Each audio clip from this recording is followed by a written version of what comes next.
She was 20, and she had been sent away in disgrace. No family to speak of, no defender, no coin beyond a small purse of shillings pressed into her palm by a housekeeper who wept where nobody would see. Just a locket, a mourning brooch, and a coach ticket to a corner of the country nobody remembered. And with that meager inheritance of nothing, Grace Boone walked into a shuttered house near Ashcombe. But what nobody knew, not the Duke who cast her off, not the solicitor who drew the papers, not the servants who watched her go, was that in the damp cellar of that forgotten house, wrapped in oilcloth and hidden behind loose brick, lay something that would turn the whole ledger over. Settle in with us, and let us know in the comments where you're watching from tonight. Because this is a story that rewards patience. Grace Boone had not been born into ease, though for a short and improbable stretch of her girlhood, she had lived close to it. Her mother had been a lady's companion in a great house on the edge of the Cotswolds, a soft-spoken woman with a good hand for figures and a quiet gift for keeping a household's small accounts balanced against its larger vanities. Her father had been a curate at the parish church nearby, a slight man with ink stains on his fingers and a great fondness for Latin verse, and he had died of a lung fever when Grace was 7, leaving behind 2 shelves of books, a silver pocket watch, and a widow who did not know how to be one. Her mother had gone on working, and Grace had grown up in the servants' passages of that great house, learning to read from a housekeeper's Bible, learning to add sums from her mother's household book, and learning above all to be unnoticed, which she came to understand was the surest form of safety a girl in her position could cultivate. The mentor of her life was a woman named Mrs. Mead, the estate's head housekeeper, 62 years old at the time Grace first came under her wing, widowed twice and childless, with a straight back and a way of turning a cupboard inside out in a single afternoon. Mrs. Mead had recognized the child's quickness before anyone else, and she had taken Grace into the still room and the linen press and the account office in turn, teaching her the proper way to inventory a pantry, the way to press a shirt so the seams lay flat, the way to keep a butcher's book so no shillings slipped past unnoticed, and the way to read a legal paper for the traps hidden in its Latin phrases. A woman with numbers in her head, Mrs. Mead used to say, folding sheets against her chest, is a woman with a roof over it. Grace kept that sentence tucked inside her the way other girls kept ribbons. When Grace was 15, her mother died of the same wet-lunged cough that had taken her father. And there was nothing left but the pocket watch, the 2 shelves of books, and a small carved wooden box her mother had kept beside her bed for as long as Grace could remember. Inside the box was a mourning brooch of jet and woven hair, her father's hair braided by her mother's own hand in the first year of her widowhood. And it was this brooch, small, black, warm from being carried in a pocket, that became Grace's constant companion. She pinned it beneath her collar where no one would see, and she touched it through the cloth when the day required steadying, and she came in time to think of it not as a piece of jewelry, but as a promise from 2 people who had loved her without conditions and had not been permitted to stay. At 17, she was placed as a junior companion in the London townhouse of a duke, whose second wife required a well-mannered girl to read aloud and to keep her correspondence in order. And Grace, with Mrs. Mead's training in her hands and her mother's quietness in her manner, filled that place well enough that the Duchess grew fond of her. She copied letters in a clean, round hand. She balanced the Duchess's private accounts to the penny. She noticed which tradesmen padded their bills and which did not. And she said nothing when the Duke's own ledger, once glimpsed across a study desk, showed columns that did not add as neatly as they ought to have. She was not, in the household's eye, a person of consequence. She was a girl in a gray wool dress who fetched shawls and folded shawls, and it was precisely this near invisibility that had allowed her to see more than she was ever meant to. The Duchess died in Grace's 20th spring, of the same wet cough that had emptied Grace's own house years before. And within a month, the Duke's manner toward the girl who had sat by his wife's bed for 6 weeks turned from indifferent to inconvenient. There were whispers in the servants' hall that Grace did not encourage and could not stop. Whispers about a young companion and a widowed peer.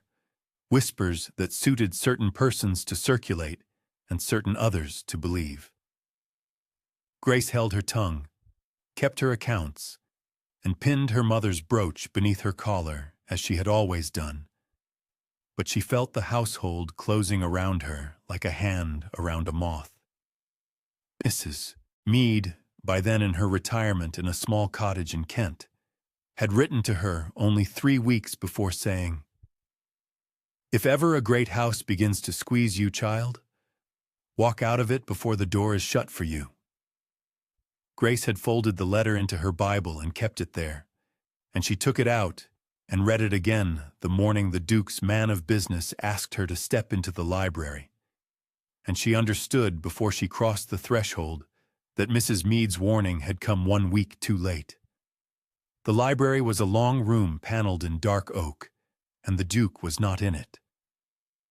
Only his man of business stood at the writing table, a thin gentleman in a black coat named Mr. Hollis, whose neat side whiskers and neater manners Grace had learnt to distrust over 3 years of watching him carry papers back and forth from tradesmen who ought to have been paid in full and were not. He did not offer her a chair. He did not look at her longer than the business required. On the table between them lay a single sheet of paper, a folded second sheet weighted by an inkstand, and a small leather purse of the sort a housekeeper might keep for market money. "His Grace," Mr. Hollis said, "has determined that your continued presence in the London house is no longer suitable to the household's mourning." He said it the way a man reads out a butcher's account. "A property near Ashcombe has been made ready for your use. You will travel there by tomorrow's coach. The particulars are here. His Grace wishes you well." Grace looked at the sheet. It named a house she had never heard of, in a village she had never seen, and stated in 6 lines of clerkish English that she was to remove herself there and remain. There was no allowance mentioned. There was no term of years. There was no signature but the Duke's, small and hurried at the foot, as if he had written it while thinking of something else. She did not ask why.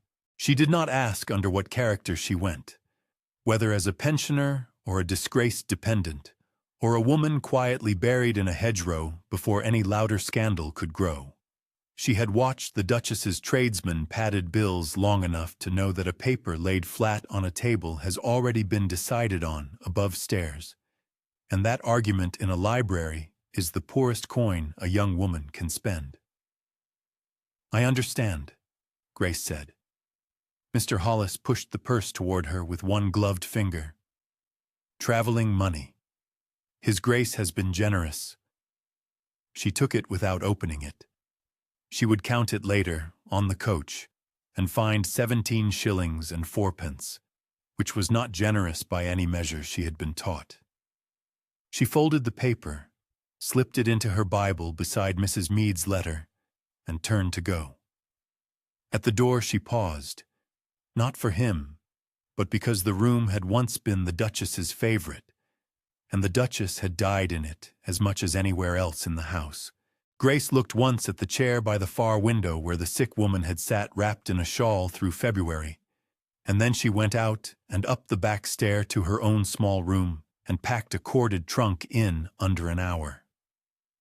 2 gray wool dresses, 1 black, a linen apron, the silver pocket watch that had been her father's, the 2 shelves of books cut down to the 6 she loved most, her mother's carved wooden box, the mourning brooch already at her collar, the locket already at her throat, the Bible with 2 letters folded inside it.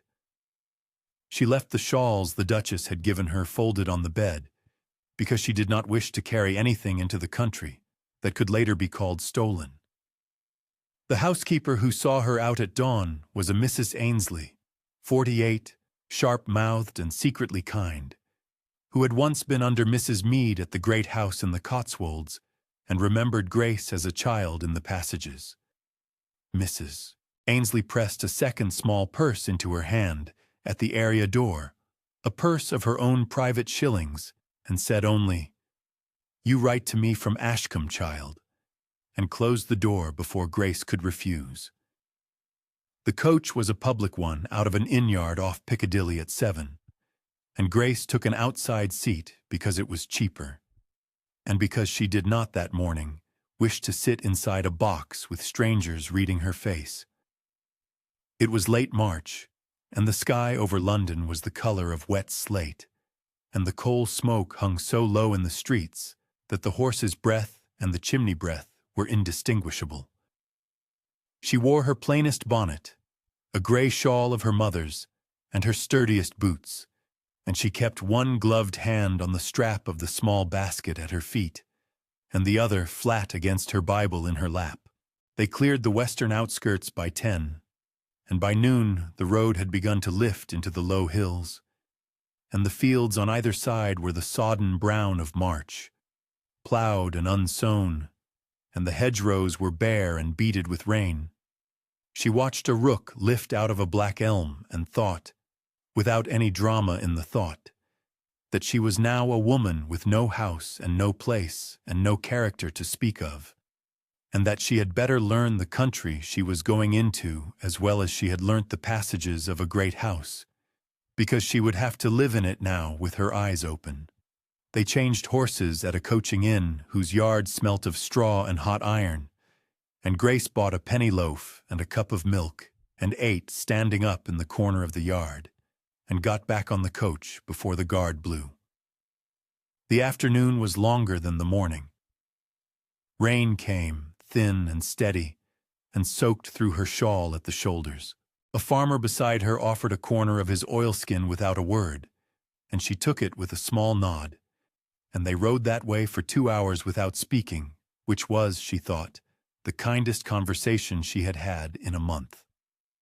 By dusk the country had grown narrower and stonier, dry stone walls now, not hedgerows, gray sheep on gray slopes, a parish church spire against a paler gray sky. The coach set her down at a crossroads 3 miles short of Ashcombe village, because the road to the property was too rutted for the coach to attempt, and a boy of about 14 with a pony cart was waiting under a dripping yew as if he had been told to. He said, "You'll be Miss Boone," and she said, "I am." And he loaded her trunk into the cart without ceremony and gave her a folded sack to sit on. They went the last 3 miles at a walk in near dark. The lane climbed between high banks and dropped again, and the wind carried the smell of wet grass and wood smoke, and somewhere off in the fields a dog barked twice and stopped. Grace saw the house before the boy pointed to it, because it was the only thing on the rise that was darker than the sky. It stood among overgrown hedgerows behind a broken iron gate, its windows all shuttered, its chimneys cold, its slate roof patched with moss. And she looked at it a long moment and felt neither dismay nor relief, only the quiet, careful attention she had been taught to give to a room she was about to work in. The boy, whose name was Tom Ridley and who lived with his mother a mile down the lane, opened the iron gate by lifting it on its one good hinge and dragging the foot of it clear of the gravel. He led the pony up the short drive and stopped beside the front step. There was no light in any window. There was no one to meet her. He set her trunk on the flagstones and told her the key was under the loose stone by the boot scraper, that his mother had aired one room the day before as she had been asked to, that there was bread and a covered crock of milk in the pantry, and that he would come at 8 in the morning to see if she wanted anything from the village. Grace thanked him and gave him a penny from Mrs. Ainsley's purse, and he touched his cap and went off with the pony down the dark lane. The key was where he had said. The lock turned stiffly, and the door dragged on the flagstones inside. She lit the stub of candle Tom had left on the step and stepped into a low, square hall that smelled of cold plaster, damp horsehair, and mice. The house was a stone farm gentrified poorly at some point in the last century. 2 stories and an attic, a slate roof, a plain door with a fanlight above, 3 rooms deep and 3 rooms wide, with a service wing at the back and a cellar beneath. The walls were 18 inches thick in the older parts, and the ceilings low. There was a staircase of dark oak, worn at the tread edges, that turned once and rose into shadow. She went through the ground floor with the candle. In the front parlor on the right, the shutters were closed, and a dust sheet was over one chair. The plaster in the ceiling had come down in a patch the size of a tea tray, and lay in pieces on the boards. In the dining room across the hall, the paper was peeling in long tongues from the wall above the fireplace, and the fireplace itself was choked with the nest of a jackdaw that had fallen in and never come out. In the room at the back, which had been a small library, there were built-in shelves of pine painted a dull green, 3 of them broken through where the damp had rotted the wood, and a leaded window with 2 panes cracked and mended with paper.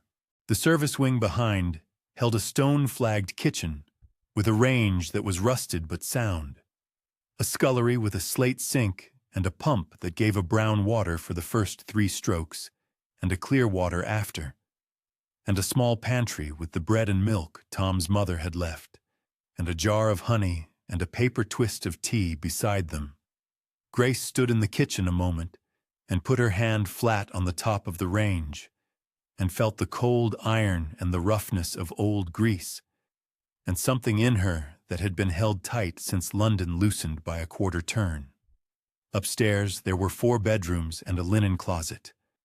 3 of the bedrooms were shuttered and unaired, the wallpaper foxed, the beds stripped, 1 mattress spotted where rain had come through the roof in some past winter. The 4th, at the eastern corner, had been made ready by Tom's mother. A plain iron bedstead, a straw mattress with clean sheets and a wool blanket, a washstand with a chipped jug and basin, a rag rug, and a small deal table. Grace set her trunk at the foot of the bed and her Bible on the table and her candle beside it, and she sat on the edge of the mattress for perhaps a minute with her hands in her lap. Then she rose, unpinned her wet bonnet, and went back down to the kitchen to light a fire. She lived in the house that first week the way she had been taught to live in any place, by learning it. She opened the shutters 1 room at a time. She measured the parlor with a length of string and found it 15 feet by 12. She counted 42 slates that had slipped or split on the visible pitch of the roof, and 13 more she suspected on the far side. She listed in a small pocketbook what was broken, what was salvageable, and what she could not yet name.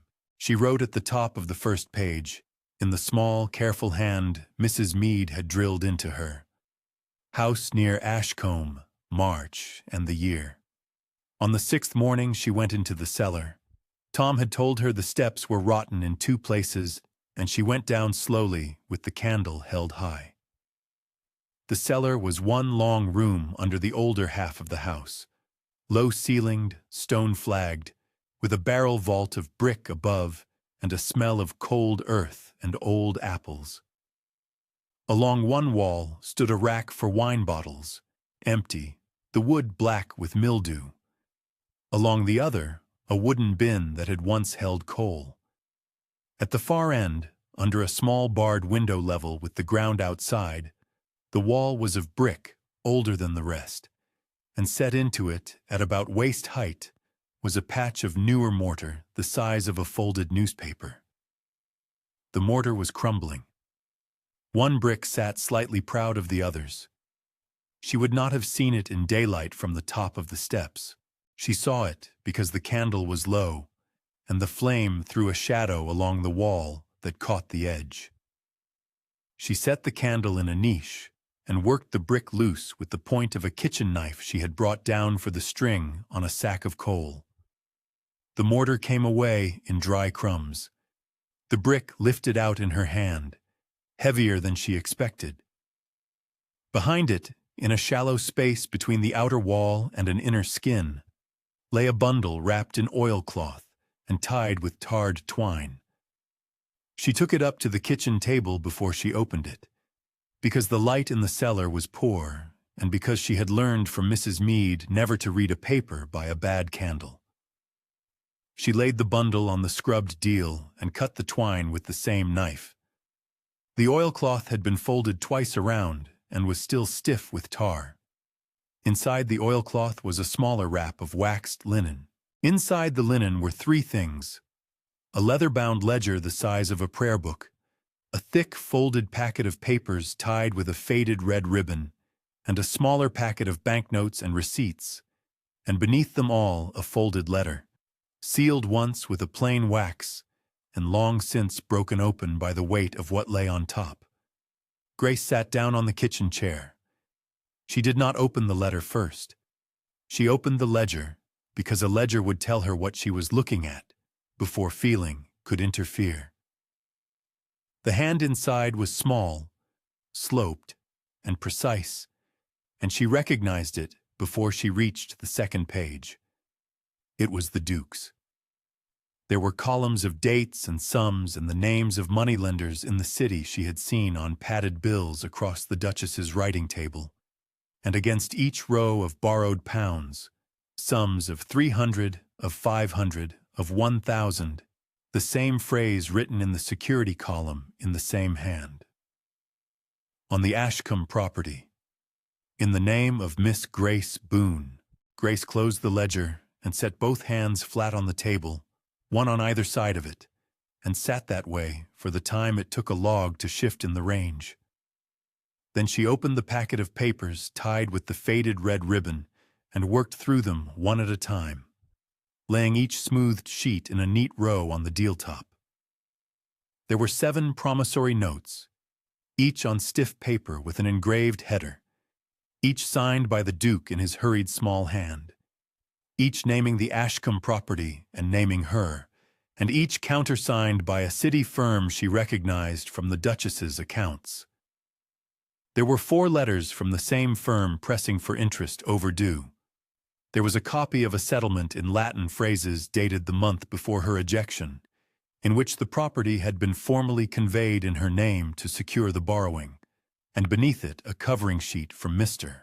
Hollis in his neat, clerkly hand, briefer than the rest, giving the direction to which any writ or summons might be sent, which was the house near Ashcombe, and the person to whom it should be addressed, which was Miss Grace Boone. Grace read every sheet twice. She wrote in her pocketbook each date, each sum, each lender, and each counter-signature. The total of the sums, when she added them in the margin as Mrs. Meade had taught her, was £4,320. She underlined the total once. Then she opened the folded letter beneath the packet and read what a woman named Hannah Wren, laundress at the property for 31 years, had written for whoever should find her savings behind the brick, and she read it slowly through twice, and she folded it and put it inside her Bible with Mrs. Meade's letter and the Duke's dismissal, and she did not cry.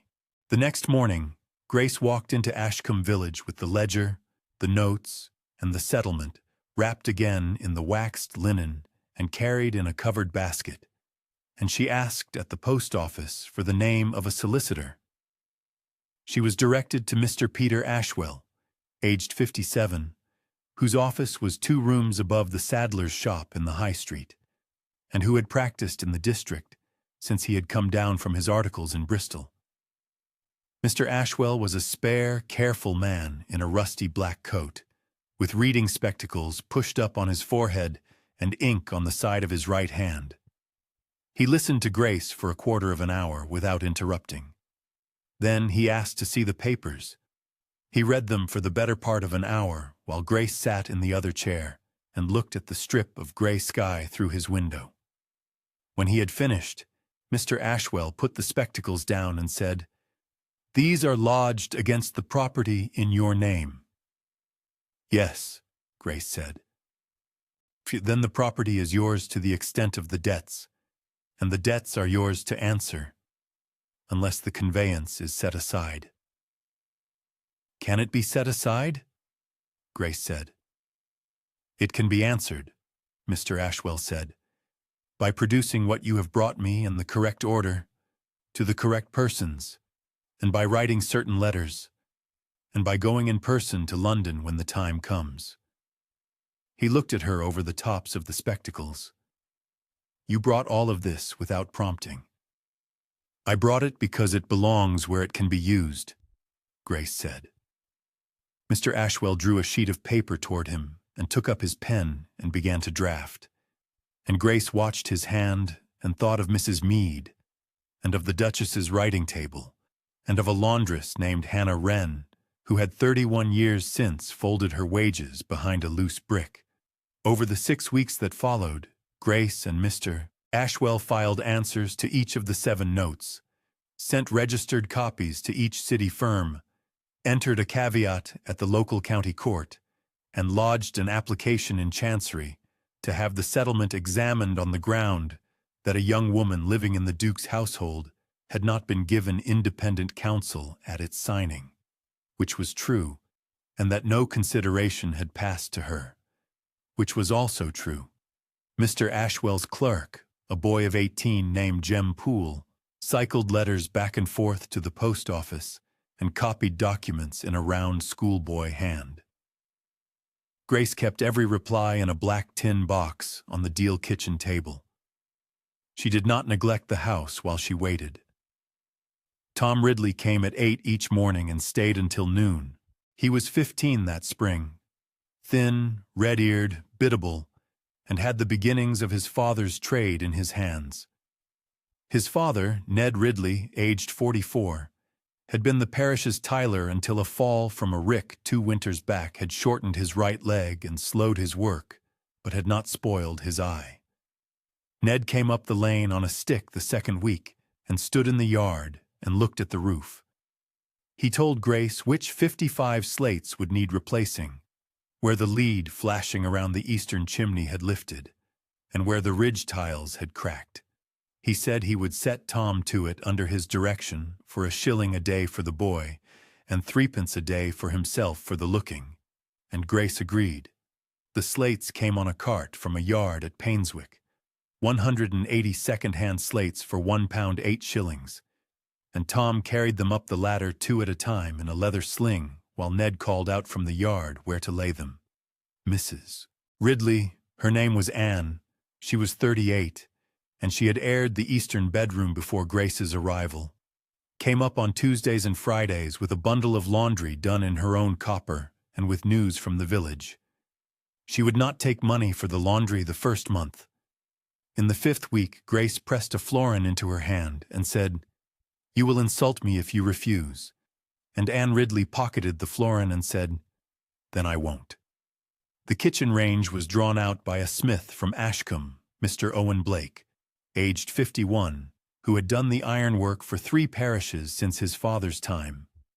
He cleaned the flues, replaced 2 fire bricks and a broken damper, and rehung the oven door on new pins for a total charge of 9 shillings and 6 pence, and he stayed for a cup of tea and told Grace which chimney sweep in the district would not overcharge.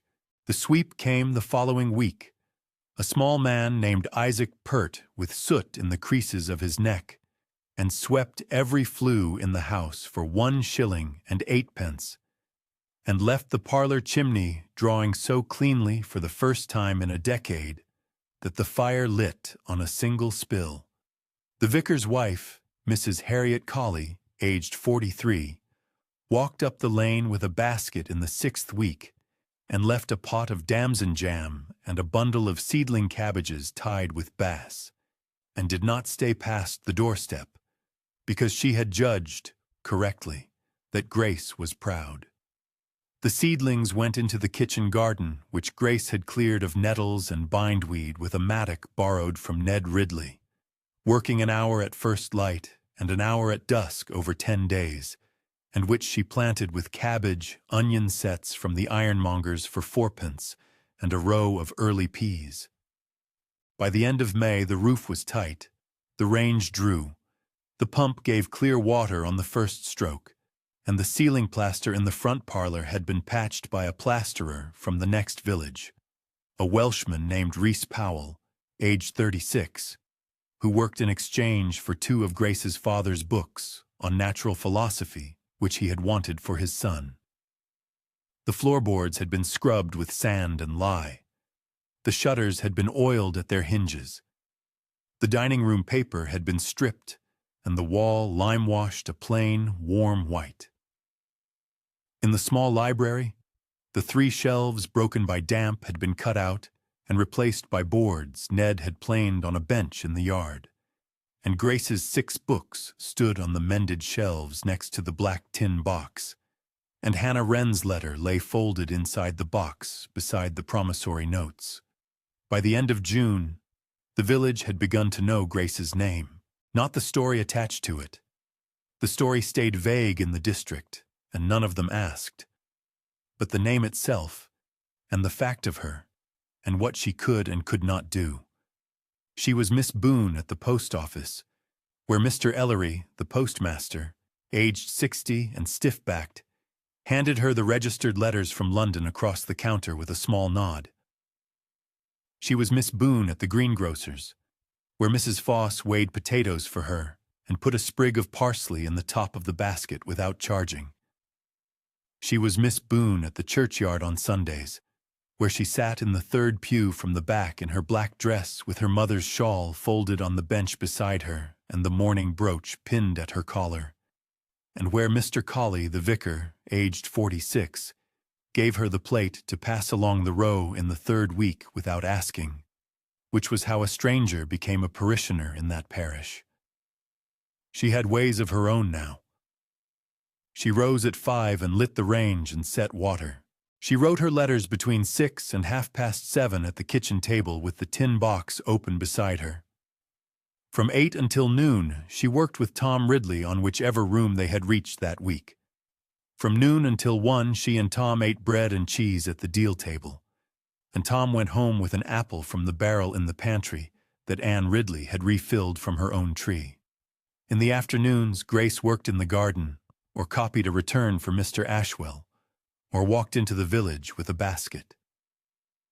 In the evenings, she read one of her father's books by a paraffin lamp she had bought second-hand from Mr. Blake for 2 shillings, and she wrote in her pocketbook what she had done that day, and what money had gone out, and what had come in. Money had begun to come in small ways. Mrs. Colley, the vicar's wife, had asked, in the 8th week, whether Grace would keep the parish accounts, because the churchwarden who had kept them was going blind, and the vicar hadn't the head for sums.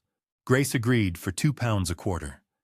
Mr. Ashwell, in the 10th week, asked whether she would look over the household books of a widow in the next parish who suspected her steward, because he had heard from his clerk that Miss Boone could read a padded bill in her sleep. Grace agreed for 1 shilling an hour and travel. She found the steward out in an afternoon, and the widow paid her a sovereign for the afternoon, and asked her to come again in the autumn. The house filled with small rituals.